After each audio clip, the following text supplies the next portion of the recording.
Shabbat Shalom. This week's reading from the Torah is parasha Bamidbar, the first reading from the book of Numbers. And the Lord spoke unto Moses and to Aaron, saying, the children of Israel shall pitch by their fathers' houses, that is, their lineage, every man with his own standard according to the ensigns, the symbols on their respective flags. Bnei Israel were encamped around the Mishkan according to their tribal affiliation. Aaron's family and Moshe's family were encamped on the east side facing the front of the Mishkan. The Levites were encamped on the other three surrounding sides of the Mishkan. This made up the camp of the Shekinah.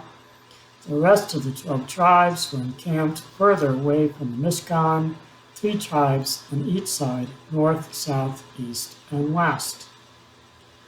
The Levites were assigned the task regarding the carrying of the Mishkan, both setting up the Mishkan as they traveled and arrived at their destinations throughout their journey in the desert, and when they packed up camp as well. They had that responsibility. Bnei Israel, the children of Israel, had been encamped at Sinai for about a year now, and these responsibilities were given specifically to each of the 3 Levite families in preparation for the first movement, packing up and moving out of the camp onward to their next destination, which of course they did not know.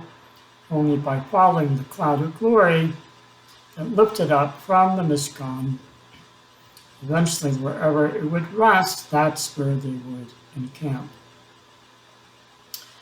First, a census was taken of all the men eligible for war.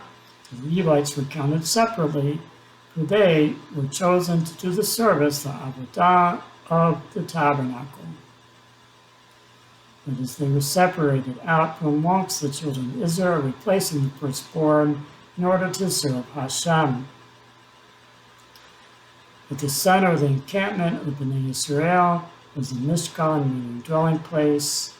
This is where Hashem's presence, the Shekinah, dwelt.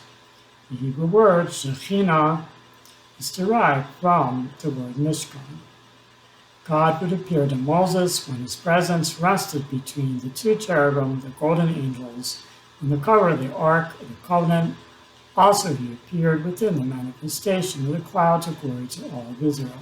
So both within and without, within the sanctuary, where Hashem appeared intimately and privately to Moses, and as the clouds of glory, where Hashem demonstrated his presence to all the people. And as the sages note, this was essentially a miniature version of Sinai, later also carried out in the construction of the first temple and the second temple.